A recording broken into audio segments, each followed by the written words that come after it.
நொடி பொழுதுல காப்பாற்றக்கூடிய இறைவன் சிவபெருமான். வேற எந்த கடவுளும் செய்ய முடியாது. நான் ஆணித்தரமாக சொல்லுகிறேன், பத்திரத்தில் எழுதி தருகிறேன்.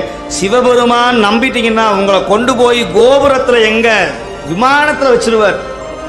ஆனால் அவனை மறந்தீங்கன்னு வச்சுங்க, அதல சுதல விதல பாதாளத்தில் கொண்டு போய் தள்ளி வச்சிருவார். சிவனை மறந்தவர் எவர் வாழ்ந்தார்? சிவனை மறவாது நினைத்தவர் எவர் தாழ்ந்தார்? நான் சிவனை நம்பினேன், எங்கேயாவது கீழே போயிட்டேன்னு யாரும் சொல்லுவார் இல்லை. நான் ஒவ்வொருத்தவங்களும் மனசாட்சியை விட்டு சொல்ல வைக்கிறேன். மனசாட்சியை அவங்க மனசாட்சி சொல்லும். ஓ, சிவனை கும்பிட்றதுக்கு முன்னாடி எப்படி இருந்த, சிவபெருமானை வழிபட்ட பிறகு எப்படி இருக்கேன்னு சொல்லுங்க, நான் ஒத்துக்கொள்ளுகிறேன். ஆனால் சிவபெருமானை நம்பியவர்கள் வீண் போனதாக சரித்திரமும் வரலாறும் கிடையாது. இதை நான் மீண்டும் மீண்டும் மீண்டும் மீண்டும் நான் உங்களுக்கு தெளிவுபடுத்துகிறேன்.